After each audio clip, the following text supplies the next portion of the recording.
Institute Chilbila Pratapgarh से। आप लोगों के लिए लगातार हम मूल विधि की कक्षाएं नियमित रूप से डाल रहे हैं और आप लोग जिस प्रकार की प्रतिक्रिया दे रहे हैं, जिस प्रकार से हमारा मोटिवेशन बढ़ा रहे हैं, इसे निरंतर बनाए रखिए और लगातार हम आपके लिए ऐसे ही कुछ विशेष टॉपिक पे लगातार कंटिन्यू वीडियो अपलोड करते रहेंगे जो आपकी परीक्षाओं के लिए बहुत ही कारगर और उपयोगी सिद्ध होगा।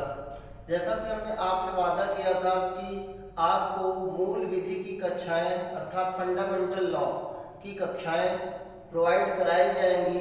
इसी क्रम में आज मेरा ये तीसरा वीडियो है जिसमें हम बात करेंगे इंट्रोडक्शन ऑफ सीआरपीसी अर्थात एक परिचय देखेंगे आपराधिक दंड संहिता के बारे में। इसके पहले हमारे 2 वीडियो चैनल पे अपलोड हो चुके हैं जो कि संबंधित हैं। एक तो हमारा था आईपीसी से और एक सबसे पहला वाला वीडियो हमारा था बेसिक, जिसमें बताया गया था कि कानून क्या होता है, अपराध क्या होता है। तो अगर आपने उन दोनों वीडियोस को नहीं देखा है तो आप जरूर वहां पे विजिट करें, क्योंकि अगर आप एक क्रम से देखेंगे तभी आपके दिमाग में एक प्रकार की समझ विकसित हो पाएगी और तभी आप क्वेश्चन की हद तक पहुंच पाएंगे। क्योंकि आज का ये दौर ऐसा है कि लगातार कंपटीशन इतना ज़्यादा बढ़ चुका है कि एग्जामिनर डायरेक्ट प्रश्न नहीं पूछता, आपको स्टेटमेंट के माध्यम से प्रश्न देखने को मिलते हैं, प्रश्नों को इंटरलिंक कर दिया जाता है। इसके लिए आपकी कॉन्सेप्ट पर मूलभूत पकड़ होनी चाहिए। तो इसी क्रम में 2 वीडियोस हमारे स्टार्टिंग से पड़े हैं, आप जाके उनको देख सकते हैं। आइए हम आज अपने नेक्स्ट वीडियो पे बात करते हैं। पिछला वीडियो हमारा था ब्रीफ इंट्रोडक्शन ऑफ आईपीसी अर्थात एक इंट्रोडक्शन बताए थे हमने आपको आईपीसी के बारे में। आज हमारा जो नेक्स्ट वीडियो है वो हम देख रहे हैं जैसा सीआरपीसी के बारे में है अर्थात आपराधिक दंड प्रक्रिया संहिता के बारे में, क्रिमिनल प्रोसीजर कोड सीआरपीसी 1973। चलिए बात करते हैं इस टॉपिक पर। और हाँ, अगर आप इस चैनल पे नए हो तो एक बार इसको लाइक, सब्सक्राइब और शेयर जरूर करें और अपनी प्रतिक्रिया जरूर साझा करें, जिससे हम उस हिसाब से अपने आप को डेवलप कर पाएँ, अपने आप को मोटिवेट कर पाएँ और आपको वीडियो लगातार प्रोवाइड करने के लिए काम करते रहें। ठीक है दोस्तों, आइए चलते हैं आपराधिक दंड प्रक्रिया संहिता। देखिए, आपने अभी तक पढ़ा आईपीसी की इंट्रोडक्शन के बारे में। आईपीसी एक प्रकार का दंड विधान था जिसमें आपने देखा कि जितने प्रकार के अपराध होते थे सबके लिए दंड की अलग अलग श्रेणियां थी और अपराधों का बंटवारा किया गया था, कौन क्रिमिनल लॉ में आएगा, कौन सिविल लॉ में आएगा, किस प्रकार से हम उसको कंसीडर करेंगे, कितना जुर्माना और कितनी सजा का प्रावधान किस दंड के लिए है। इन सभी बातों का जिक्र हमने देखा, आपको आईपीसी में देखने को मिला और आईपीसी के बारे में एक हमने विस्तृत पहचान जैसे कह सकते हैं कि इंट्रोडक्शन, ब्रीफ इंट्रोडक्शन देखा। इसी प्रकार से एक क्रम से आज हम देखते हैं आपराधिक दंड प्रक्रिया संहिता के बारे में। तो जैसा कि आप जानते ही हैं कि हमारे यहाँ जो आज फॉलो की जाती है आपराधिक दंड प्रक्रिया संहिता वो है 1973 वाली, जो कि अप्लाई हुई थी 1 अप्रैल 1974 को। तो आइए इसका एक प्रोसेस देखते हैं कि इसका एक विकास कैसे हुआ। तो सबसे पहले हम अगर बात करें तो हमारा जो आईपीसी था वो बना था 1860 में, लेकिन उसको 1862 में लागू किया गया था।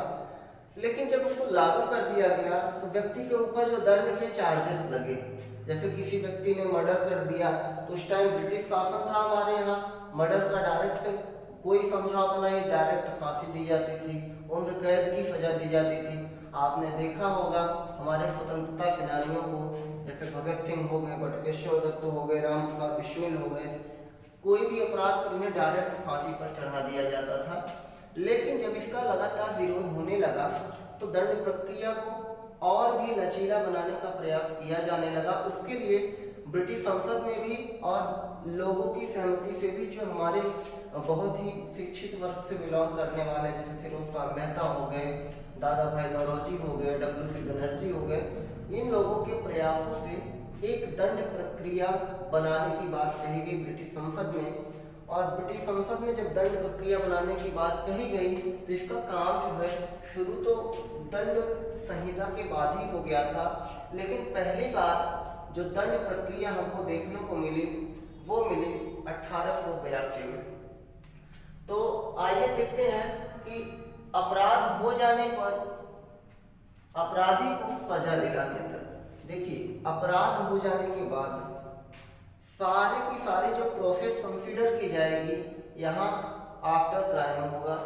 अपराध हो जाने के पश्चात अपराधी को सजा दिलाने तक, अपराधी को कब तक, जब तक कि उसको सजा नहीं मिल जाती, जितनी प्रकार की प्रक्रियाओं से उसे गुजरना होता है उसी को हम नाम देते हैं आपराधिक दंड प्रक्रिया संहिता।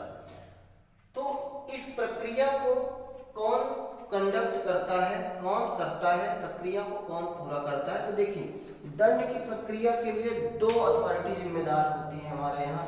एक तो पहले नंबर पे आती है supreme court, high court, lower court. इसके अलावा दूसरे नंबर पे पुलिस, पुलिस व्यवस्था भी दंड के लिए हद तक जिम्मेदार है। जैसे अगर आपने किसी व्यक्ति का मर्डर कर दिया तो डायरेक्ट कोर्ट आपकी 6 महीने तक जमानत नहीं होने देगी और आपको बिना वारंट के पुलिस गिरफ्तार कर सकती है। तो ये एक प्रोसेस हो गया। प्रोसेस ऐसा क्योंकि देखिए प्रोसेस ये है कि सामान्य आदमी को विदाउट वारंट, बिना इंफॉर्मेशन के गिरफ्तार नहीं किया जा सकता, लेकिन अगर संगीन अपराधों का मामला होता है तो पुलिस को इतनी अथॉरिटी होती है कि आपको डायरेक्ट उठा सकती है और कोर्ट को इतनी अथॉरिटी होती है कि आपकी कम से कम 6 महीने तक जमानत नहीं हो सकती। तो इसी क्रम में अपराध के बाद सजा दिलाने के लिए कोर्ट और पुलिस के द्वारा जो प्रक्रिया अपनाई जाती है उसे हम आपराधिक दंड संहिता के नाम से जानते हैं। और इसके विकास की अगर हम बात करें तो देखिए जैसे हमारा दंड संहिता था वो मैकाले की अध्यक्षता में तैयार हुआ और उसको बनने में करीब 26 साल का समय लगा। बनने में करीब 26 साल का। आपने देखा कि मैकाले का विधि आयोग 1834 में रेडी हो गया था, बट उसने अपनी जो संतुति थी, अपनी जो रिपोर्ट थी वो 1860 में पेश की। तब जाके संसद में, ब्रिटिश संसद में हमारा आईपीसी बन पाया 1860 में और फाइनली इसको लागू किया गया था 1862 में। बट उसी तरह से इसको भी बनने में 20 से 22 साल का टाइम लगा और पहली बार जो सीआरपीसी भारत में आया वो आया 1882 में। पहली बार जो सीआरपीसी भारत में आया 1882 में। इसमें व्यक्तियों की सजा के बारे में उल्लेख था कि उसको किस प्रोसेस से गुजरना पड़ेगा, क्या क्या उसके प्रोसेस या प्रक्रियाओं से गुजरना पड़ेगा। अब ये चीजें लगातार होती थी, लेकिन ये भी कानून, ये भी प्रक्रिया काफी जो है सख्त थी। इसी वजह से फिर से इसको 1898 में, इसके जस्ट 16 साल बाद, देखिए संशोधन तब होते हैं जब लोगों के रियलाइज होता है कि वास्तव में ये कानून हमारे लिए जो है इतना ज़्यादा इफेक्टिव नहीं है, तो हम इसमें क्या करते हैं फिर। अब ये 15-16 तक सालों तक काम किया तो ये देखा गया कि नहीं, इसमें कुछ कमियां हैं। कमियों को दूर करने के लिए इसको क्या किया गया, 1898 में संशोधित किया गया और इसी कानून से समस्त भारतीयों को सजा की प्रक्रियाओं से गुजरना होता था। सभी के लिए इसी का प्रावधान था। आपने देखा होगा कि ये केवल भारतीयों के लिए बनाया गया था। वैसे आप एल्बर्ट बिल के बारे में इतिहास में जानते ही होंगे, क्योंकि यूरोपियों के लिए स्पेशलाइजेशन थी और भारतीय लोग या भारतीय जज यूरोपियों के मुकदमे को सुन नहीं सकते थे एल्बर्ट बिल विवाद में। तो यहाँ से आपने लॉर्ड रिपन का नाम भी सुना होगा, इसी क्रम में उन्होंने अपना त्याग पत्र दे दिया था। तो यहाँ पे अगर हम बात करें सीआरपीसी की, तो जब ये 1898 में बना तो उसके बाद भी इसकी प्रोसेस काफी जटिल थी, लेकिन ये लागू कर दिया गया क्योंकि बहुत ही तानाशाह जैसे हमारे यहाँ गवर्नर आए, जैसे कि उसी में आपका लॉर्ड कर्जन आता है और लॉर्ड एल्गिन आता है। लॉर्ड एल्गिन तो ऐसा कहता था कि भारत को हमने तलवार के बल पर जीता है और इस पर शासन तलवार के बल पर ही करेंगे। इसके बाद देखिए लॉर्ड कर्जन आता है, उसकी भी प्रतिक्रिया बहुत ही बेकार रहती है भारत के परिप्रेक्ष्य में।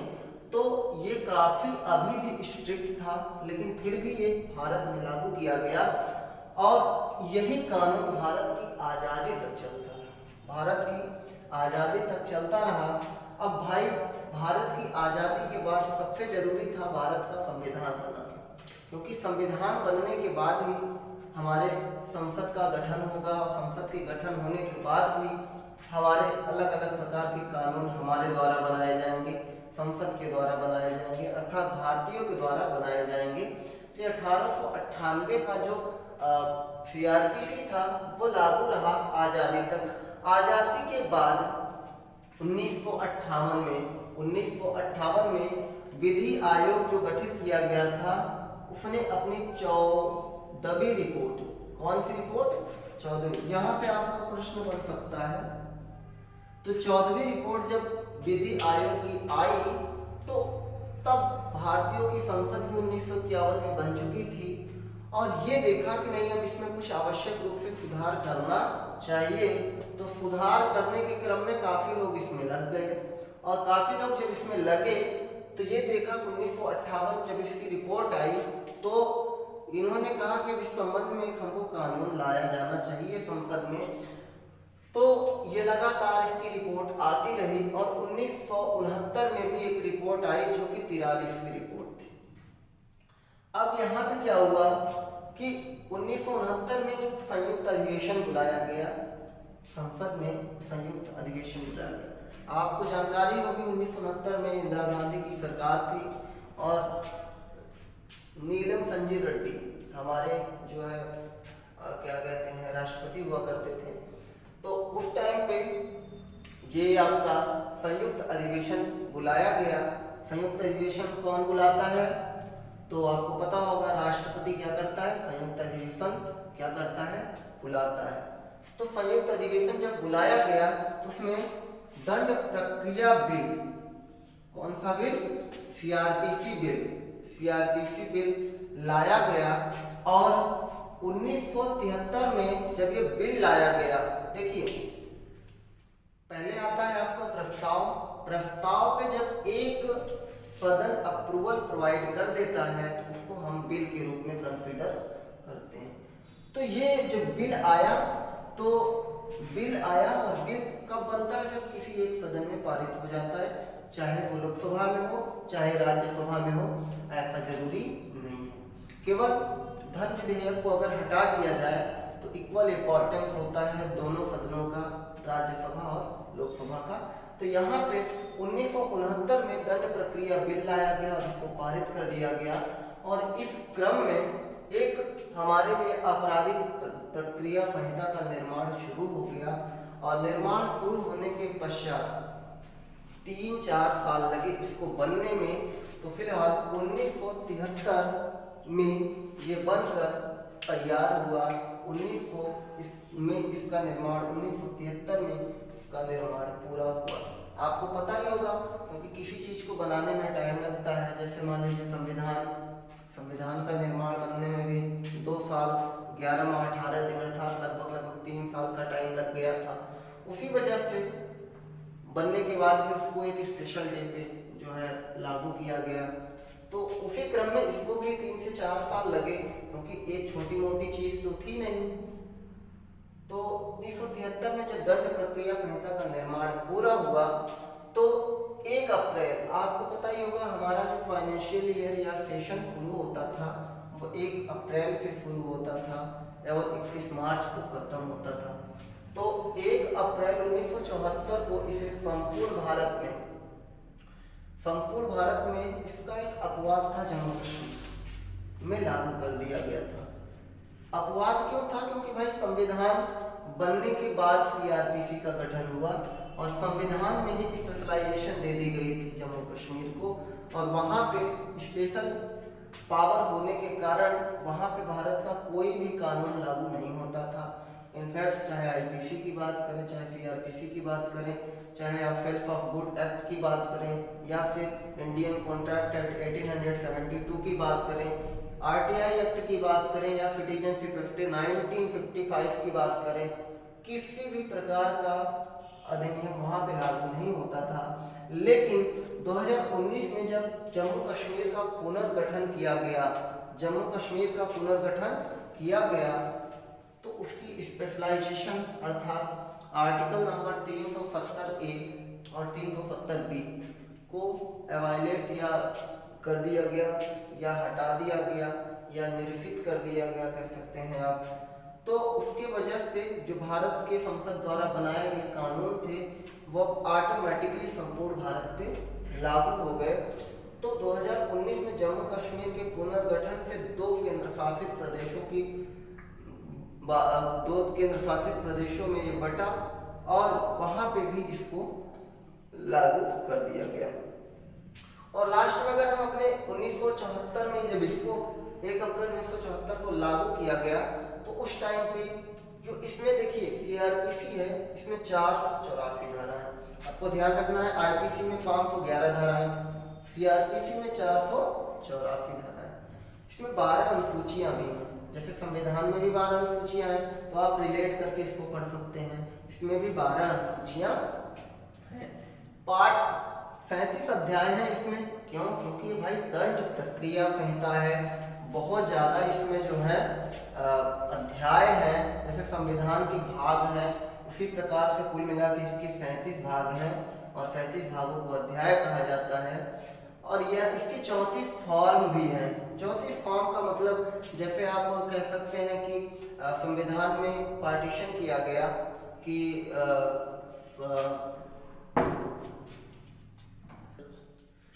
तो सीआरपीसी में हमने बताया 484 धाराएं, 12 अनुसूचियां, 37 अध्याय तथा 54 फॉर्म में डिवाइड है। इसका एक प्रॉपर स्ट्रक्चर है, क्योंकि इसको स्टडी करने के क्रम में इतना जबरदस्त इसका पार्टीशन किया गया है जिसको आसानी से आदमी पढ़ सके और किसी एक फील्ड में स्पेशलाइजेशन प्राप्त कर सके।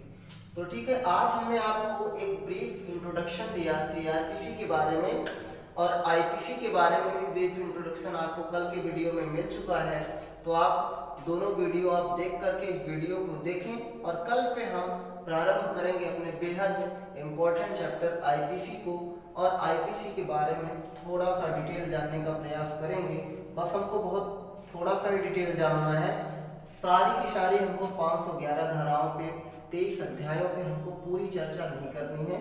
बस हमको ऐसे ऐसे टॉपिक देखने हैं जो निरंतर कई वर्षों से पूछे जा रहे हैं। इसके अलावा जो परीक्षा के दृष्टिकोण से ज़्यादा महत्वपूर्ण हमको लगेगा वो हम आपको पूरा बताने का प्रयास करेंगे। बस आप भी अपनी निरंतरता बनाए रखिएगा, क्योंकि चैनल देखिए आपका है, सपोर्ट आपका मिलेगा तो मोटिवेशन हमको मिलेगा, और मोटिवेशन हमको मिलेगा तो ज्ञान आपको मिलेगा। वादा करते हैं चैनल की जो आपके कंटेंट हैं वो आपके लिए समझ लीजिए इतना बेहतर कंटेंट आपको प्रोवाइड कराए जाएंगे कि बाद में आप एग्जाम के बाद अगर आप क्वेश्चन पेपर मिलाएंगे तो आपके चेहरे पे खुशी के अलावा कुछ और नजर नहीं आएगा। ठीक है, ओके।